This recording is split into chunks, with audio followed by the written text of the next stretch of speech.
দেখলাম যে কিছুদিন আগে মাননীয় মন্ত্রী অশোক সিংঘল বরাকে এসে একটা স্টেটমেন্ট দিয়েছে যে 3 মাসের মধ্যে হাইকোর্টে যে কেসটা চলছে কর্পোরেশন নিয়ে সেই কেসটা শেষ হয়ে যাবে এবং পৌরসভার নির্বাচনের একটা সমাধান আসবে।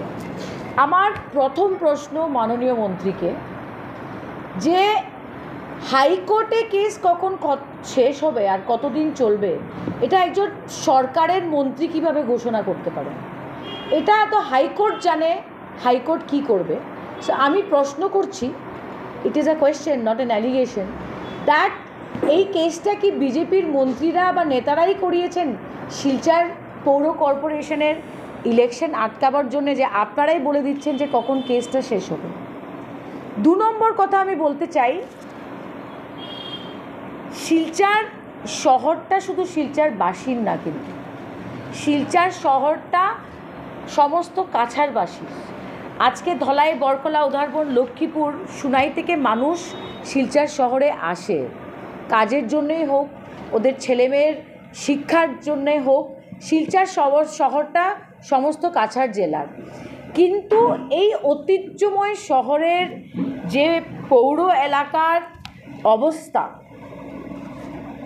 এবং মিউনিসিপ্যাল সার্ভিসেস যে অবস্থা দাঁড়িয়েছে, আমার প্রশ্নটা মাননীয় মন্ত্রী অশোক সিংঘলকে, যে কর্পোরেশনকে আমরা ওয়েলকাম করেছি, কর্পোরেশন যখন হবে তখন হবে, কিন্তু আইনিভাবে আজ পর্যন্ত 28টা ওয়ার্ডে বোর্ডের ইলেকশন করানোর জন্যে কোন আইনি বাধা রয়েছে আমাদের জানা। আমি যতটুকু আইন চিনি বা বুঝি, there is absolutely no legal bar for the Assam government to hold an election for 28 wards of board, not corporation, যেটা ওরা ডিব্রুগড়ে করেছে।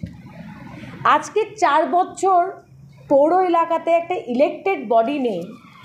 অনেক দিন পরে নবনির্বাচিত মাননীয় সাংসদ পরিমল শুক্লবৈদ্য একটা এক্স অফিসিও মেম্বারদের নিয়ে আমি দেখতে পারলাম যে পৌরসভার অফিসে একটা সভা করেছেন, মিটিং করেছেন।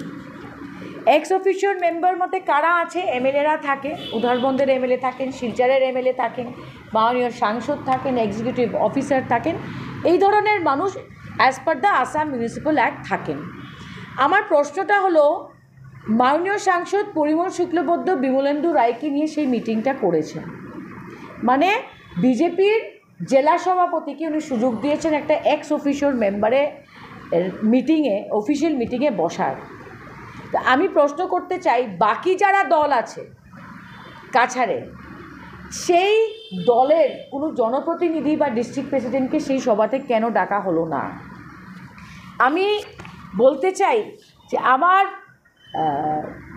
ধারণা যে শিলচর পৌরসভা একটা ঐতিহ্যময় পৌরসভা, এটাকে একটা মৌরসিপাট্টা বিজেপির বানানো হচ্ছে কি না।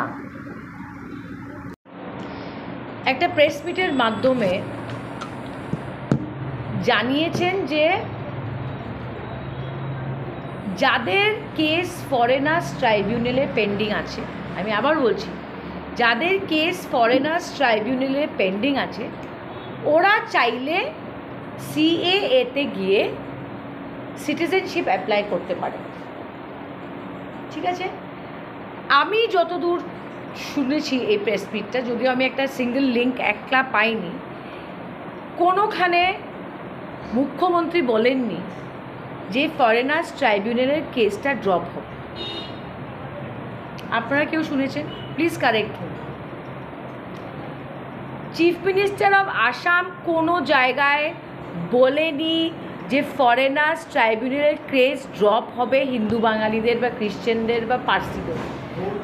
হ্যাঁ, হি ইজ ক্যাটেগরিক্যাল, আপনারা যদি সিএএতে অ্যাপ্লাই করেন ফর সিটিজেনশিপ, তবে ফরেনার্স ট্রাইব্যুনাল কেসটা চলবে না।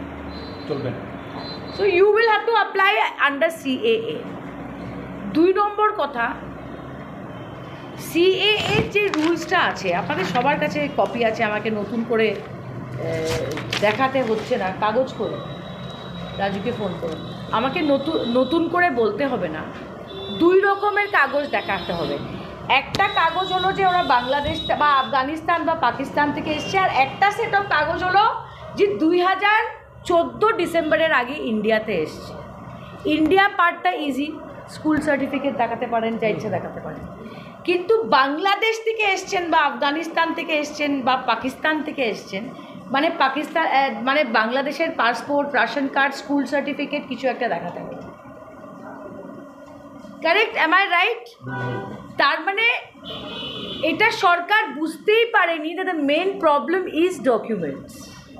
এইগুলা কাগজ যদি থাকতো মানুষের কাছে, তবে হয়তো এনআরসিতেই আপনারা বলছেন যে নির্যাতিত হয়ে মানুষ আসছে, তো একটা মানুষের ঘর যদি কেউ জ্বালিয়ে দেয় বা বাড়ি যদি কেউ জ্বালিয়ে দেয়, ওকে আগে কাগজ বাঁচাবে না ও নিজেকে বাঁচাবে?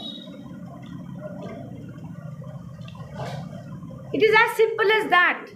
ওনারা যে একটা অ্যাডভাইজারি পুলিশকে দিয়েছে যে যারা হিন্দু বাঙালি খ্রিশ্চান ইত্যাদি, ওদের বাড়িতে পুলিশ জনে গিয়ে ওদেরকে কেসটা ফরওয়ার্ড করে। কারেক্ট? কী করবে পুলিশ? ওদেরকে উপদেশ দিবে যে আপনারা সিএতে চলে যান। সিএতে কারা যাবে? যারা বিদেশি ইলিগাল ফরেনাররা যাবে। We agri.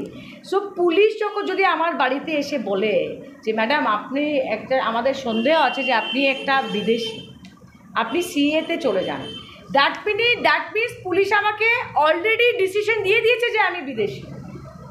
পুলিশের কি পাওয়ারটা আছে? কারণ সিএর প্রথম ফর্মে প্রথম পাতায় লিখে দিতে হবে যে you are a illegal foreigner. So police যখন আমাকে বলবে আপনার উপরে সন্দেহ আছে, আপনি সিএ চলে যান, কি কারণ আসাম গভর্নমেন্ট বলছে আপনি হিন্দু বাঙালি, আপনার এগেনস্টে আমরা কেস করতে পারবো না, বাট ইনডাইরেক্টলি আমাকে যখন বলছে CA form but he is declaring me a foreigner. You are declaring me a foreigner. So পুলিশকে আরও পাওয়ার দিয়ে দিয়েছে আমাকে বলার যে you are a foreigner, go to CA.